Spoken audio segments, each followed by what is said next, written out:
मित्रांनो, मी आहे आता अटल सेतूवर आणि माझ्याकडे आहे टाटाची अल्ट्रॉज गाडी. ती आता जवळजवळ 100च्या स्पीडला चालते. 98 ते 100च्या स्पीडला गाडी मी क्रूज कंट्रोलला लावलेली आहे. पण या गाडीमध्ये एक गोष्ट मी नोटीस केली, जी Hyundaiच्या गाड्यांमध्ये सुद्धा आहे आणि बऱ्याचशा गाड्यांमध्ये येते, ती म्हणजे की स्टेअरिंग.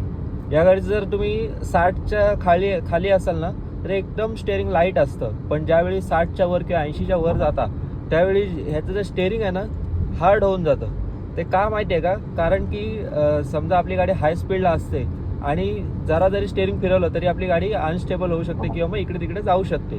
त्याच्यामुळे कंपनी हे इलेक्ट्रॉनिक स्टेअरिंग देते आणि त्याच्यामध्ये असं फीचर देते, म्हणजे प्रत्येक गाड्यांच्या स्टेअरिंगमध्ये असतं असं, ज्या आता लेटेस्ट गाड्या आलेल्या आहेत त्याच्यामध्ये, की एक स्पीड लिमिट नंतर स्टेअरिंगचा जो रिस्पॉन्स आहे तो हार्ड होऊन जातो. आता जर मी बघितलं आहे बघा, आता मी एवढं हे करतोय पण तरी गाडी स्टेबल राहते. याचं कारण काय की ज्यावेळी आपली गाडी हाय स्पीडला असेल त्यावेळी फक्त गाडी इकडे तिकडे जाऊ नये यासाठी हे स्टेअरिंग हार्ड होतं. तुमच्या गाडीचं सुद्धा जर स्टेअरिंग हाय स्पीडला जर असा हार्ड झाला असेल तर नक्की कमेंट करून सांगा. धन्यवाद.